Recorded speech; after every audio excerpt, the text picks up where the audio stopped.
ಬದುಕ್ಬಿಡ್ತೀವಿ, ಮತ್ತೆ ಏನು ಕಲಿಯೋದಕ್ಕೆ ಸಾಧ್ಯ ಇರೋದಿಲ್ಲ. ಬಂಜಾರ ಮಕ್ಕಳು ತೊಗಲು ಬೊಂಬೆಯನ್ನು ಯಾಕೆ ಕಲಿಬಾರ್ದು, ಹಾಗೆ ಅವರು ಹಚ್ಚೆಯನ್ನು ಯಾಕೆ ಕಲಿಬಾರ್ದು, ಕಸೂತಿಯನ್ನು ಯಾಕೆ ಕಲಿಬಾರ್ದು, ಬಂಜಾರರ ಹಾಡುಗಳನ್ನ ಬೇರೆ ಮಕ್ಕಳು ಯಾಕೆ ಕಲಿಬಾರ್ದು, ಬಂಜಾರರ ವಸ್ತ್ರ ಇತರೆ ಮಕ್ಕಳು ಯಾಕೆ ಕಲಿಬಾರ್ದು.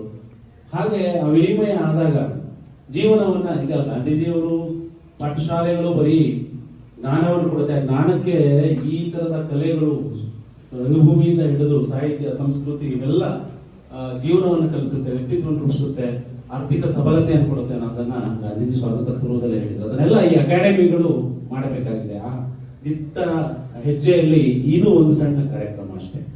ನಾನು ವಿಶೇಷವಾಗಿ ಅಲೆಮಾರಿ ಬುಡಕಟ್ಟು ಸಮುದಾಯದಲ್ಲಿ 2010-11ರಲ್ಲಿ ಒಟ್ಟಿಗೆ ನಾಗರಾಜಯ್ಯ ಅವರು, ಲೋಹಿತ್, ನಾವು ಬಾಲಗುರುಮೂರ್ತಿ ಅಲೆಮಾರಿ ಬುಡಕಟ್ಟು ಮಹಾಸಭಾವನ್ನ ಕಟ್ಟಿ ಆ ಮೂಲಕ ಸತತ 12 ವರ್ಷ ಸತತವಾಗಿ ಕೆಲಸ ಮಾಡಿ ಅಲೆಮಾರಿ ಕೋಶ ಮಾಡಿಸಿರುವಂಥದ್ದು. ಹಾಗಾಗಿ ಇವತ್ತು ಈ ಅಲೆಮಾರಿಗಳು ನಿರ್ಗತಿಕರಾಗಿ ಟೆಂಟ್ಗಳಲ್ಲಿ ಶಿಕ್ಷಣ ಇಲ್ಲದೆ ಬದುಕ್ತಿದ್ದಂಥವ್ರು. ಆಮೇಲೆ ನಾನು ಸಂಗೀತ ನಾಟಕ ವಿಭಾಗದಲ್ಲಿದ್ದಾಗ ಬೆಳಗಲಿ ವೀರಣ್ಣ ಅವರನ್ನ ನಮ್ಮ ಸಂಗೀತ ನಾಟಕ ವಿಭಾಗಕ್ಕೆ ರಿಜಿಸ್ಟರ್ ಮಾಡಿಸಿ ಅವ್ರನ್ನ ಇಂಟರ್ನ್ಯಾಷನಲ್ ಲೆವೆಲ್ ತೊಗಲು ಬೊಂಬೆ ಕಲಾವಿದರಾಗಿ ಬಿಂಬಿಸಿದ್ದು ನಮ್ಮ ಸಂಗೀತ ನಾಟಕ ವಿಭಾಗ. ಅದರಲ್ಲಿ ನಾನು ಪ್ರಮುಖವಾಗಿದ್ದೆ. ಇವತ್ತಿನ ಸಮಾರಂಭದಲ್ಲಿ Nalanda national PU college Bengaluru ಮತ್ತು ಸಮೃದ್ಧಿ ಸೇವಾ ಸಂಸ್ಥೆ ಸಹಯೋಗದಲ್ಲಿ ಇಲ್ಲಿ ನಾವು ತೊಗಲು ಬೊಂಬೆ ಕಲೆ ಮತ್ತು ಬಂಜಾರರ ಹಚ್ಚೆ, ಇದಕ್ಕೆ ಒಂದಕ್ಕೊಂದು ಸಂಬಂಧ ಇದಾವೆಲ್ಲ. ಹಚ್ಚೆಯನ್ನ ಹಾಕ್ಸ್ಕೊಳ್ತಿದ್ದವರು ನಮ್ಮ ಬಂಜಾರರು, ಹಾಕ್ತಿದ್ದಂಥವ್ರು ನಮ್ಮ ಶಿಳ್ಳೆಕತ ಸಮುದಾಯ, ತೊಗಲು ಬೊಂಬೆ ಆಡೋರು ಶಿಳ್ಳೆಕತ ಸಮುದಾಯ. ಈ ಎಲ್ಲ ಅಲೆಮಾರಿ ಸಮುದಾಯಗಳು ಸಹೋದರ ಸಂಬಂಧಿ ಸಮುದಾಯಗಳೇ. ಇವೆಲ್ಲ ಹಿಂದಿನ ಕಾಲದಲ್ಲಿ 5000 ವರ್ಷದ ಹಿಂದೆ 3ನೇ ಶತಮಾನದಲ್ಲಿ ಬಂದಂತಹ ಈ ಸಮುದಾಯಗಳು ವಲಸೆ ರೂಪಿನಲ್ಲಿ ಬೇರೆ ಬೇರೆಯಾಗಿ ಅಣ್ಣ ತಮ್ಮದರು ಬೇರೆ ಬೇರೆ ಜಾತಿಗಳಾಗಿ ಒಡೆದಿರುವಂತಹದನ್ನ ನಾವು ಇತಿಹಾಸದಲ್ಲಿ ಗುರುತಿಸ್ತೀವಿ. ಹಾಗಾಗಿ ನಾವೆಲ್ಲ ಒಂದೇ. ಇಂದಿನ ಈ ಮಹೋನ್ನತವಾದ ಸಮಾರಂಭದಲ್ಲಿ ವಿಶೇಷವಾಗಿ ಪ್ರಾಂಶುಪಾಲರುಗಳಿಗೆ ನಾನು ಧನ್ಯವಾದ ಹೇಳಲೇಬೇಕು. ವಿಶೇಷವಾಗಿ ನಮ್ಮ ಮಹಾಂತೇಶ್ ಅವರು ಮತ್ತೆ ಪ್ರಿನ್ಸಿಪಾಲ್ ಮೇಡಮ್ ಅವರು ಇಲ್ಲಿ ಆಯೋಜನೆ ಮಾಡೋದಕ್ಕೆ ಅವಕಾಶ ಮಾಡಿಕೊಟ್ಟಿದ್ದಾರೆ. ಈ ಕಾಲೇಜು ಎಂಥವ್ರದ್ದು ಅಂದ್ರೆ ದಲಿತ ಪರವಾಗಿ ರಾಷ್ಟ್ರ ಮಟ್ಟದಲ್ಲಿ ಗುರುತಿಸಿಕೊಂಡಿದ್ದ ಮಲ್ಲಿಕಾರ್ಜುನ್ ಖರ್ಗೆ ಸಾಹೇಬರು, ಪ್ರಿಯಾಂಕಾ ಖರ್ಗೆ ಅಂತವರು, ಅವರ ಕಾಲೇಜಲ್ಲಿ ಬಂದು ಮಾಡೋದಕ್ಕೆ ನಮ್ಗೆ ಅತ್ಯಂತ ಹೆಮ್ಮೆ. ನಮ್ಮ ಸಹೋದರರ ಕಾಲೇಜ್ ಇದು. ಇಲ್ಲಿ ಒಂದು ಈ ತರದ ಒಂದು ಬಂಜಾರ ಸಮುದಾಯಕ್ಕೆ ಸಂಬಂಧಪಟ್ಟಂತಹ ನಮ್ಮ ಅಕಾಡೆಮಿ, ಬಂಜಾರ ಸಂಸ್ಕೃತಿ ಭಾಷಾ ಅಕಾಡೆಮಿ ಒಂದು ಕಾರ್ಯಕ್ರಮ ಮಾಡೋದು ಅಂದ್ರೆ ನಮಗೂ ಹೆಮ್ಮೆ ಮತ್ತು ಪ್ರತಿಷ್ಠೆ. ಇಂಥ ಒಂದು ಸಮಾರಂಭದಲ್ಲಿ ಇವತ್ತು ನಮ್ಮ ಜೊತೆಗೆ ಗೆಳೆಯ ಒಟ್ಟಿಗೆರೆ ನಾಗರಾಜ್ ಅವರು ಸಂಪನ್ಮೂಲ ವ್ಯಕ್ತಿಯಾಗಿ ಬಂದಿದ್ದಾರೆ. ಅದಕ್ಕಿಂತ ಹೆಚ್ಚಾಗಿ ನಮಗೆ KS ಹನುಮಂತ್ ಅವರು ಎಲ್ಲಿದ್ದಾರೆ, ಎಲ್ಲ ಕೆಳಗೆ ಹೋಗ್ಬಿಟ್ರು ಪಾಪ, ಅವರು ಸಂಪನ್ಮೂಲ ವ್ಯಕ್ತಿಯಾಗಿ ತೊಗಲು ಬೊಂಬೆ ಕಲಾವಿದರು, ತೊಗಲು ಬೊಂಬೆಯನ್ನೇ ತಯಾರಿಸುವಂತವ್ರು. ಹಾಗೆ ನಮ್ಮ ಹನುಮಂತರಾವ್ ಅಜ್ಜಿ ಹೆಸರು ಲಕ್ಷ್ಮಮ್ಮ ಅವರು ಬಂದಿದ್ದಾರೆ. ಅವ್ರಿಗೆ ನಾನು ಸ್ವಾಗತವನ್ನು ಕೋರ್ತೀನಿ. ಅವರು ಕಾರ್ಯಾಗಾರವನ್ನ ನಡೆಸಿಕೊಡ್ತಾರೆ. ಇಂದಿನ ಸಮಾರಂಭದಲ್ಲಿ ಸುಬ್ಬು ಅಂತ ಬಳ್ಳಾರಿಯಿಂದ ಕಲಾವಿದರು ಬಂದಿದ್ದಾರೆ. ಅವ್ರಿಗೂ ಕೂಡ ಸ್ವಾಗತ ಹೇಳ್ತೀನಿ.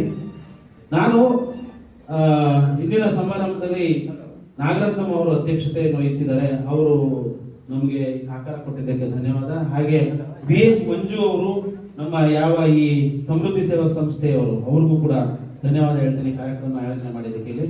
ಹಾಗೆ ಪಲ್ಲವಿ ಮೇಡಮ್ ಬರಬೇಕಾಗಿತ್ತು, ನಮ್ಮ ಅನಂತ್ ನಾಯಕ್ ಬರಬೇಕಾಗಿತ್ತು. ಎಲ್ಲರೂ ನಮ್ಮ ಸಹೋದರ ಇದಕ್ಕೆ ಅಲೆಮಾರಿಗಳ ಕೆಲಸ ಮಾಡುವಂತವ್ರು. ಹಾಗೆ ಆದರ್ಶ್ ಯಲ್ಲಪ್ಪ ಅವರು ಅಧ್ಯಕ್ಷರು, SC/ST ಅಲೆಮಾರಿ ಬುಡಕಟ್ಟು ಸಂಘಟನೆ ಒಕ್ಕೂಟದ ಅಧ್ಯಕ್ಷರು ಬಂದಿದ್ದಾರೆ, ಗೆಳೆಯರು. ಅವ್ರಿಗೆ ನಾನು ಧನ್ಯವಾದ ಹೇಳ್ತೀನಿ. ಅದೇ ರೀತಿ ಲೋಹಿತಾಕ್ಷ ನನ್ನ ಗೆಳೆಯ. ಈಗ ನಾವು ಹೇಳಿದೆ ಅಲೆಮಾರಿ ಬುಡಕಟ್ಟು ಮಹಾಸಭಾ ಕಟ್ಟಬೇಕಂದ್ರೆ ಹೆಚ್ಚು ಹಣ ಹಾಕಿದ್ದವ್ರೆ ನಮ್ಗೆ.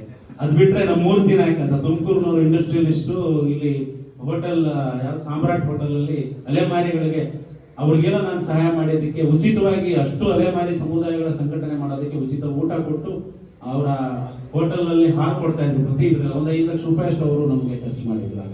ಹಾಗೆ ಪ್ರಿಂಟಿಂಗ್ ಎಲ್ಲ ನಾನು ಮಾಡಿಸ್ಕೊಟ್ಟಿದ್ದೆ, 1-2 ಲಕ್ಷ ರೂಪಾಯಿ. ಹಾಗೆ ನಾವೆಲ್ಲ ವಿನಿಯೋಗ ಮಾಡಿ ಒಂದು ಅಲೆಮಾರಿಗಳ ಕೋಶ ಮಾಡಿದೀವಿ. ಅದ್ರಲ್ಲಿ ಮಂಜುನು ಇದ್ದ ನಮ್ಮ ಜೊತೆಗೆ. ಆದರ್ಶ ಯಲ್ಲಪ್ಪ ವಿದೇಶದಲ್ಲಿದ್ರು, ಆಮೇಲೆ ಬಂದು ಸೇರ್ಕೊಂಡ್ರು ಈಗ. ಹಾಗಾಗಿ ಇವರು ಎಲ್ಲರ ಶ್ರಮ ಇದೆ. ಇವತ್ತು ಇವರು ಆಕ್ಟಿವ್ ಆಗಿ ಕೆಲಸ ಮಾಡ್ತಾ ಇದ್ದಾರೆ. ನಿಮ್ ಜೊತೆ ಚೆನ್ನಾಗಿ ಇರ್ತೀನಿ ಅಂತ ಹೇಳ್ತೀನಿ. ಹಾಗೆ ಸಾಕಷ್ಟು ಜನ ಇದ್ದಾರೆ. ಎಲ್ಲರ ಹೆಸರನ್ನ ಹೇಳ್ತಾ ಹೋದ್ರೆ ನನಗೆ ಸಮಯ ಸಾಕಾಗೋದಿಲ್ಲ.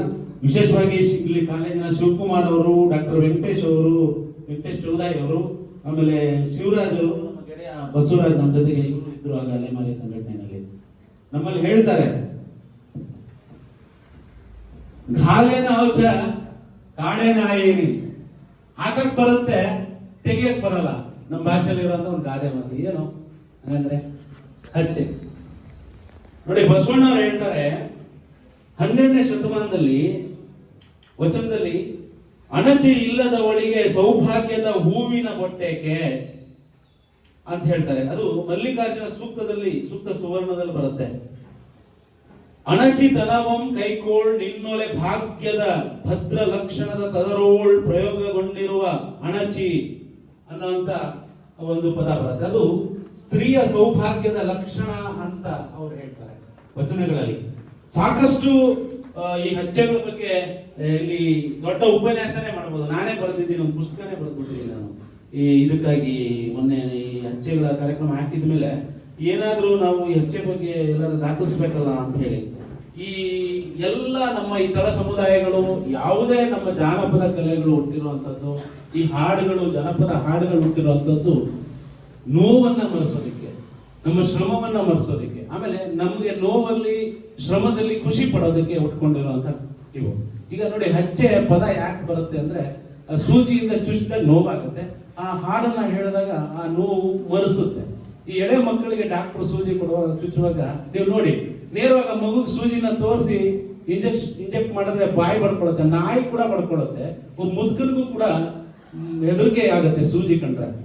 ಆದ್ರೆ ಒಂದು ಮಗುಗೆ ರಂಜನೆ ಜೊತೆಗೆ ಆಟ ಆಡಿಸ್ತಾ ಆ ಮಗು ಗೊತ್ತಾಗ್ದಂಗೆನೆ ಒಂದು ಇಂಜೆಕ್ಟ್ ಮಾಡೋ ಡಾಕ್ಟರ್ಗಳು ನೀವು ಯೂಟ್ಯೂಬ್ ಅಲ್ಲಿ ನೋಡಿರ್ತೇವೆ. ಆ ಮಗು ಗೊತ್ತೇ ಆಗಲ್ಲ ಇಂಜೆಕ್ಟ್ ಮಾಡಿದ್ರು ಅಂತ. ಆ ತರದ ಕಲೆಯನ್ನ ಕಲಿಸ್ಕೊಟ್ಟವರು ನಮ್ಮ ಈ ಹಚ್ಚೆ ಕಲಾವಿದರು. ಅದನ್ನ ನಾವು ಗುರುತಿಸ್ಬೇಕು. ಚೊಚ್ಚಲ ಬಸರು ನನ್ನ ಮಗಳ, ಚೊಚ್ಚಲ ಬಸರು ನನ್ನ ಮಗಳ, ಕೈಯಾಗ ಹರಿದಿಯ ತೀರ ಬರಿಬಾರೆ. ಹೀಗೆ ಹಾಡುಗಳು ಶುರು ಆಗ್ತವೆ ಹಚ್ಚೆಗಳಲ್ಲಿ. ನೋಡಿ, ಹಚ್ಚೆ ಒಂದು ಸೋಷಿಯಲ್ ಕಾನ್ಸೆಪ್ಟ್ ಅನ್ನು ಇಟ್ಕೊಂಡಿದೆ, ಸಾಮಾಜಿಕ ಕಳಕಳಿ ಇದೆ. ಅದಕ್ಕೆ ಏನಿರ್ಬೋದು ಅಂತ ನಾನು ನೋಡ್ತಾ ಹೋದೆ, ಹಚ್ಚೆಯನ್ನು ಹಾಕ್ಸ್ಕೊಂಡ್ರೆ ಸುಂದರವಾಗಿ ಕಾಣಬೇಕು ಅನ್ನುವಂಥದ್ದು ಒಂದಾದ್ರೆ, ಈ ಮಕ್ಕಳು ತಪ್ಪಿಸ್ಕೋಬಾರದು ಅಂತ ಹೇಳಿ ಹಚ್ಚೆ ಹಾಕ್ಸ್ತಾ ಇದ್ದಾರೆ ಹಿಂದೆ. ಹಾಗೆ ಪ್ರೀತಿಯನ್ನ ತೋರ್ಪಡಿಸೋದಕ್ಕೆ ಲವರ್ ಬಾಯ್ಗಳು, ಈ ಲವ್ ಅನ್ನೋ ಕಾನ್ಸೆಪ್ಟ್ ಅಲ್ಲಿ ಕೂಡ ಅವ್ರ ಹೆಸರುಗಳನ್ನು ಹಾಕಿಕೊಳ್ಳೋದನ್ನ ನಾವೆಲ್ಲ ಗಮನಿಸಿದೀವಿ. ಮುತ್ತೈದೆ ತರದ ಸಂಕೇತವಾಗಿ ಕೂಡ ನಾವು ಹಚ್ಚೆಯನ್ನು ಹಾಕ್ಸ್ಕೊಳ್ತೀವಿ. ನ್ಯೂಜಿಲ್ಯಾಂಡ್ ಅಲ್ಲಿ ಮೋರಿ ಪ್ರಮುಖರಿಗೆ ಹಚ್ಚೆ ಭಯೋತ್ಪಾದನೆಯನ್ನು ಉಂಟು ಮಾಡುತ್ತೆ ಅಂತ. ಹಚ್ಚೆ ಹಾಕ್ಸ್ಕೊಂಡ್ರೆ ಅವ್ರು ಭಯೋತ್ಪಾದಕರ ತರ ಕಾಣ್ತಾರೆ ಅಲ್ಲಿ ದೇಶದಲ್ಲಿ. ಪೆಸಿಫಿಕ್ ಸಾಗರದ ದ್ವೀಪವಾಸಿಗಳು ಇದೊಂದು ಅಲಂಕಾರಿಕ ಸಾಧನವಾಗಿ ಬಳಸ್ತಾರೆ. ಹಾಗೆ ಅಮೆರಿಕದಲ್ಲಿ ರೆಡ್ ಇಂಡಿಯನ್ಸ್ಗಳು ಸೌಂದರ್ಯವರ್ಧಕವಾಗಿ ಹಚ್ಚೆಯನ್ನು ಹಾಕೊಳ್ಳುವಂಥದ್ದನ್ನ ನಾವೆಲ್ಲ ಗಮನಿಸ್ತೀವಿ. ಭಾರತದಲ್ಲಿ ಲಂಬಾಣಿ ಸ್ತ್ರೀಯರು, ಮುಸ್ಲಿಮರು, ಮೊಘಲರು ಹಿಂದೆ ಇಲ್ಲಿ ತುಂಬಾ ಜನರನ್ನ ಕನ್ವರ್ಟ್ ಮಾಡ್ತಿದ್ರು. ಬ್ರಾಹ್ಮಣರ ಆದಿಯಾಗಿ ಎಲ್ಲರನ್ನ ಮುಸ್ಲಿಮರನ್ನಾಗಿ ಕನ್ವರ್ಟ್ ಮಾಡಿದ್ದಾರೆ. ನಮ್ಮಲ್ಲಿ ಸೌಂದರ್ಯದ ಖಣಿ ಅಂತ ಹೇಳಿ ಏನಾದ್ರು ಗುರುತಿಸೋದಾದ್ರೆ ಬಂಜಾರ ಮಹಿಳೆಯರನ್ನ ಗುರುತಿಸ್ತಾರೆ. ಹಾಗಾಗಿ ಮುಸ್ಲಿಮರು ಹೆಚ್ಚಾಗಿ ಬಂಜಾರ ಮಹಿಳೆಯರನ್ನ ದೌರ್ಜನ್ಯ ಮಾಡ್ತಿದ್ರು ಆ ಕಾಲದಲ್ಲಿ. ಆಮೇಲೆ ಅವರನ್ನ ಮದುವೆನೂ ಮಾಡ್ಕೊಂಡ್ಬಿಡ್ತಿದ್ರು. ಅದರಿಂದ ತಪ್ಪಿಸ್ಕೊಳ್ಳೋದಕ್ಕೆ, ವಿಕಾರವಾಗಿ ಕಾಣಬೇಕು ಅಂತ ಹೇಳಿ ಮೈಯೆಲ್ಲ ಹಚ್ಚೆ ಹಾಕ್ಸ್ಕೊಳ್ಳುವಂತ ಒಂದು ಸಂಪ್ರದಾಯ ಹೊತ್ಕೊಂಡಿದ್ರು. ನೋಡಿ, ಎಲ್ಲೆಲ್ಲ ಒಂದಕ್ಕೊಂದು ಲಿಂಕ್ ಇದೆ. ಸ್ತ್ರೀಯರ ಮೇಲೆ ಕಾಮಿಗಳ ದೃಷ್ಟಿ ಬಿಡಬಾರದು ಅಂತ ಹೇಳಿ ಆದಿವಾಸಿಗಳು ಕುರೂಪವನ್ನ ಮಾಡ್ಕೊಳ್ಳುವಂಥದ್ದು. ನೀವು ನಿಗ್ರಹಗಳೆಲ್ಲ ನೋಡಿ, ಅವ್ರ ಮುಖಗಳನ್ನ ನಾಲಿಗೆಯನ್ನು ಸಿಡ್ಕೊಳ್ಳುವಂಥದ್ದು, ತುಟಿಗಳನ್ನು ಸಿಡ್ಕೊಳ್ಳುವಂಥದ್ದು, ಕಿವಿಗಳನ್ನ ದೊಡ್ಡದಾಗಿ ಹರ್ಕೊಂಡು ಅದಕ್ಕೆ ಆಭರಣಗಳನ್ನು ಧರಿಸುವಂಥದ್ದು ವಿಕಾರವಾಗಿ ಕಾಣಬೇಕು ಅಂತ. ಯಾಕಂದ್ರೆ ಇವತ್ತಿಗೂ ಕೂಡ ತಪ್ಪಿಲ್ಲ ಮಹಿಳೆಯರ ಮೇಲೆ ದೌರ್ಜನ್ಯ ಇವತ್ತು ನಡೀತಾ ಇದೆ. ಆ ಕಾಲಕ್ಕೆ ಇನ್ನೆಷ್ಟು ಮಟ್ಟಿಗಿತ್ತು ಅನ್ನುವಂಥದ್ದು ಈ ಹಚ್ಚೆ ಒಂದು ನಮ್ಗೆ ಹೇಳ್ಕೊಡೋದು. ಅಂದ್ರೆ ಸಾಮಾಜಿಕವಾದ ಕಾನ್ಸೆಪ್ಟ್ ನ ಒಂದು ಹಚ್ಚೆನೇ ಇಷ್ಟೆಲ್ಲ ದೊಡ್ಡ ಪ್ರಮಾಣದಲ್ಲಿ ನಮ್ಗೆ ಹೇಳ್ತಾ ಇದೆ ಅಂದ್ರೆ, ಸಾಮಾಜಿಕವಾಗಿ ಇವತ್ತು ನಾವು ಬದಲಾಗಿದ್ದೀವ ಅನ್ನುವಂಥ ಪ್ರಶ್ನೆ ನಮ್ಮಲ್ಲಿ ಮತ್ತೆ ಹುಟ್ಟುತ್ತೆ. ಹೀಗೆ ಸಾಕಷ್ಟು ಗಂಡಸರು ಕೂಡ ಹಚ್ಚೆಯನ್ನು ಹಾಕ್ಸ್ಕೊಳ್ತಾರೆ. ಹಿಂದಿನ ಕಾಲದಲ್ಲಿ ಹಚ್ಚೆ ಹಾಕ್ಸ್ಕೊಂಡು ಗಂಡಸು ರಾಗಿ ಕಣಕ್ ಬಂದ್ರೆ ಸೇರಿಸ್ತಿರ್ಲಿಲ್ಲ, ಓಡಿಸ್ಬಿಡೋರು ಸಂಪ್ರದಾಯ ಇತ್ತು. ಹಾಗೆ ಹಚ್ಚೆ ಹಾಕ್ಸ್ಕೊಂಡು ಪಾಪ ಮಾಡಿದ್ರು ಅವರನ್ನ ಯಮರಾಜ ಕ್ಷಮಿಸಿ ಅವ್ರಿಗೆ ಸ್ವರ್ಗ ಕಳಿಸ್ತಾನೆ ಅನ್ನೋ ನಂಬಿಕೆ ಕೂಡ ಇತ್ತು. ಹೀಗೆ ಸಾಕಷ್ಟು ಇಲ್ಲಿ ಹಚ್ಚೆಯಿಂದ ಆಗುವಂತಹ ಅನುಕೂಲಗಳು, ಅನಾನುಕೂಲಗಳು ಬೇಕಾದಷ್ಟಿದೆ. ನಾನು ಅದನ್ನೆಲ್ಲ ಇಲ್ಲಿ ಜಾಸ್ತಿ ಹೇಳಕ್ ಹೋಗೋದಿಲ್ಲ. ನೋಡಿ, ಅದನ್ನ ಹಚ್ಚೆನ ಹೇಗ್ ಮಾಡ್ತಾರೆ ಅನ್ನೋದನ್ನ ಬೇಕಾದ್ರೆ ಹೇಳ್ಬೋದು. ಸರಳವಾಗಿ ಹೇಳೋದಾದ್ರೆ,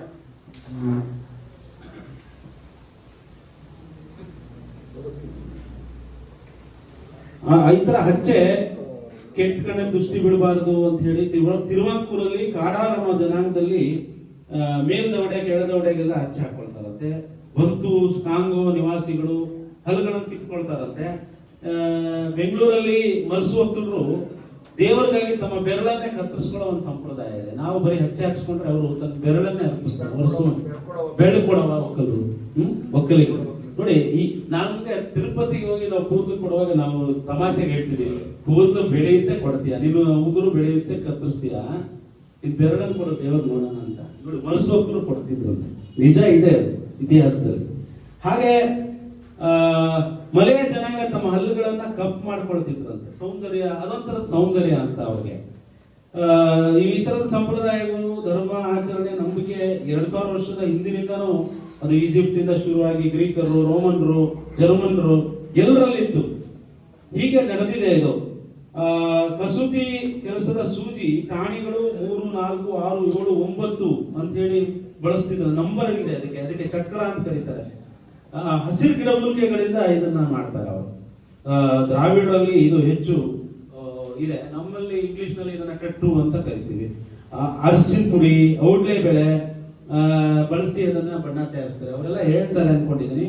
ಬಳ್ಳಿಕಾಯಿ ಅಂತೆ, ಎಲೆ ರಸ ಅಂತೆ, ಬೇರಿನ ರಸ ಅಂತೆ, ಇವೆಲ್ಲ ಬಳಸಿ ನೋಡಿ ಶಾಶ್ವತವಾಗಿ ದೇಹದ ಮೇಲೆ ಉಳ್ಕೊಳ್ಳುತ್ತೆ. ಇದು ನ್ಯಾಚುರಲ್ ಆಗಿ ಮಾಡೋದು. ಈಗ ಕೆಮಿಕಲ್ ಇಂದ ಮಾಡ್ತಾ ಇದ್ದಾರೆ, ಅದು ತುಂಬಾ ಡೇಂಜರ್. ಮತ್ತೆ ಇವಾಗ ಏಡ್ಸ್ ಇರೋ ಸಂದರ್ಭದಲ್ಲಿ ಒಂದು ಸೂಜಿ ಒಬ್ಬರು ಚುಚ್ಚಿದ ಇನ್ನೊಬ್ಬರು ಚುಚ್ಚಿದ್ರೆ ರೋಗಗಳ ಲಕ್ಷಣಗಳು ಇವತ್ತಿದೆ. ಅವತ್ತಿಗೆ ಇವೆಲ್ಲ ಆಯುರ್ವೇದಿಕ್ ಆಗಿತ್ತು. ಮನೆ ಅಂದ್ರೆ ಸೊಪ್ಪನ್ನ ಕಾವಲಿನ ಕಾಯಿಸಿ ಬಿಸಿ ಮಾಡಿ ಅದನ್ನ ತಿಕ್ಕಿ ಹರಳೆಣ್ಣೆ ದೀಪನ ಬಳಸಿ ಆ ಕಪ್ಪಿಗೆ ನೀರನ್ನು ಹಾಕಿ ಬಣ್ಣ ಮಾಡುತ್ತಿದ್ರಲ್ಲ. ಎಷ್ಟೆಲ್ಲ ಅವರು ಯಾವ್ಯಾವ ಥರದಲ್ಲಿ ತೊಂಡೆ ಸೊಪ್ಪಿನ ರಸ, ಮೊಲೆಯ ಹಾಲು, ಕೊಬ್ಬರಿ ಎಣ್ಣೆ ಅದನ್ನೆಲ್ಲ ಬೆರೆಸಿ ಮಿಕ್ಸ್ ಮಾಡಿ ಮಾಡ್ತಾ ಇದ್ರು. ಈ ತರದ ಸಾಕಷ್ಟು ಅಂಶಗಳು ಹಚ್ಚೆನಲ್ಲಿ ನಮ್ಗೆ ಸಿಗ್ತಾ ಹೋಗುತ್ತೆ. ಅಂದ್ರೆ ನಾವು ಈಗ ಹಚ್ಚೆ ಅಂದ ತಕ್ಷಣ ನಾವು ಅದನ್ನ ಬರೀ ಸೌಂದರ್ಯ ಅಂತ ನೋಡಕ್ಕಾಗಲ್ಲ. ಸಾಮಾಜಿಕವಾಗಿ ನಾನು ಹೇಳಿದ ಹಾಗೆ ಸಾಕಷ್ಟು ಅಂಶಗಳು ಇದರಲ್ಲಿ. ಇನ್ನು ತೊಗಲು ಬೊಂಬೆ ಬಗ್ಗೆ ಹೇಳೋದಾದ್ರೆ ಅದರಲ್ಲಿ ಹಲವಾರು ಪ್ರಕಾರದ ತೊಗಲು ಬೊಂಬೆಗಳಿದೆ. ಸ್ಟ್ರಿಂಗ್ ಪೊಪೆಟ್, ರಾಡ್ ಪೊಪೆಟ್, ಅದು ರಾಡ್ಗಳನ್ನು ಬಳಸಿ ಮಾಡುವಂಥದ್ದು, ಲೆದರ್ ಪೊಪೆಟ್ ಅಂತೀವಿ, ಗ್ಲೌ ಪೊಪೆಟ್, ಗೊಂಬೆಗಳನ್ನ ಕೈನ ಹಾಕಿ ಆಟ ಆಡಿಸುವಂಥದ್ದು, ಇದು ಲೆದರ್ ಪೊಪೆಟ್ ಇವತ್ತು ನಾವು ಮಾಡ್ತಾ ಇರೋಂಥದ್ದು. ಹೀಗೆ ಇದಕ್ಕೆ ಕಲೆಯಲ್ಲಿ ಅಂತಾರಾಷ್ಟ್ರೀಯ ಮಟ್ಟದ ಸ್ಥಾನ ಇದೆ. ಅದು ಬೆಳಗಲಿ ವೀರಣ್ಣ ಅವರ ಲೆದರ್ ಪೊಪೆಟ್ ಅಂದ್ರೆ ತುಂಬಾ ಫೇಮಸ್. ಮೊನ್ನೆ ಹೋಗ್ಬಿಟ್ಟು ಅದಕ್ಕೆ ಒಬ್ಬ ರಂಗಭೂಮಿಯ ಕಲಾವಿದರಿಗೆ ಏನೆಲ್ಲ ಇರಬೇಕಲ್ಲ, ಟೋಟಲ್ ಥಿಯೇಟರ್ ಕಾನ್ಸೆಪ್ಟ್ ಅಂತೀವಿ ಅದನ್ನ. ಸಂಗೀತ ಗೊತ್ತಿರಬೇಕು, ಅಭಿನಯ ಗೊತ್ತಿರಬೇಕು, ಶೃಂಗಾರ, ಹಾಸ್ಯ, ಕರುಣ, ರೌದ್ರ, ವೀರ, ಭಯಾನಕ, ವಿಭತ್ಸ, ಶಾಂತ, ಇಷ್ಟು ರಸಗಳು ಆ ಕಲಾವಿದನ ಗೊತ್ತಿರಬೇಕು ಹಾಡಿರ್ಬೇಕು ಅಂದ್ರೆ. ಆಮೇಲೆ ಅವನು ರಾಮಾಯಣ ಮಹಾಭಾರತವನ್ನ ತಿಳ್ಕೊಂಡಿರ್ಬೇಕು. ಓದಿರಲ್ಲ ಅವರು, ಇದು ನೆನಪಿರಲಿ ನಿಮಗೆ. ಇಡೀ ರಾತ್ರಿ ಎಲ್ಲ ಅವರು ನಮ್ಮ ರಾಮಾಯಣ ಮಹಾಭಾರತಗಳನ್ನ ಹೇಳ್ತಾರೆ. ನಮ್ಮಲ್ಲಿ ಮೌಖಿಕವಾದ ಮಹಾಕಾವ್ಯಗಳಿದೆ. ಜುಂಜಪ್ಪನ ಕಾವ್ಯ, ಎತ್ತಪ್ಪನ ಕಾವ್ಯ, ಮಂಟೇಸ್ವಾಮಿ ಕಾವ್ಯ, ನಮ್ಮ ಸೇವಾಲಾಲ್ ಕಾವ್ಯಗಳು, ಹೀಗೆ ಅವುಗಳನ್ನು ಹಾಡ್ತಾ ಈ ತೊಗಲು ಬೊಂಬೆಯನ್ನ ನಡೆಸುವಂಥದ್ದೆಲ್ಲ ಇದೆ. ಹೀಗಾಗಿ ನಾನು ಇವತ್ತು ನನಗೆ ಈ ಸಮಾರಂಭವನ್ನು ಉದ್ಘಾಟಿಸಿ ಇದರದೊಂದು ಕಾರ್ಯಕ್ರಮಕ್ಕೆ ಚಾಲನೆ ಕೊಡೋದು ತುಂಬಾ ಖುಷಿ ಇದೆ. ಇದನ್ನ ಯಾಕೆ ಇಲ್ಲಿ ಮಾಡಿದ್ವಿ ಅಂದ್ರೆ ಮಕ್ಕಳು ಇದ್ರ ಬಗ್ಗೆ ಒಂದಷ್ಟು ಕಲ್ಪನೆ ಬೆಳೆಸ್ಕೊಳ್ಳಿ. ಮುಂದಿನ ದಿನದಲ್ಲಿ ನಿಮ್ಗೆ ಇವೆಲ್ಲ ಸ್ಟಡೀಸ್ ಅಲ್ಲೂ ಬರುತ್ತೆ. ಆಮೇಲೆ ನಮ್ಮಲ್ಲಿ ಕಸೂತಿ ಇದೆ.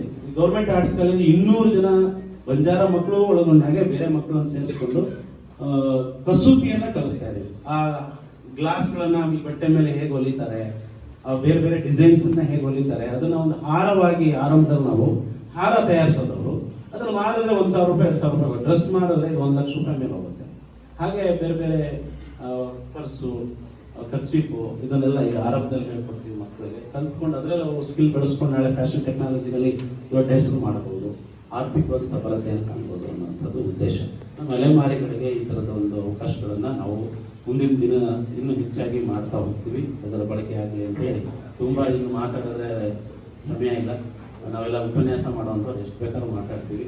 ಇಷ್ಟು ಅವಕಾಶಕ್ಕೆ ನಾನು ಈ ಕಾಲೇಜಿಗೆ, ವಿಶೇಷವಾಗಿ ಮಂಜುಗೆ ಧನ್ಯವಾದ ಹೇಳ್ತೀನಿ. ಎಲ್ಲ ಗೆಳೆಯರಿಗೆ ವಂದಿಸಿ ನನ್ನ ಮಾತು ಮುಗಿಸ್ತೇನೆ.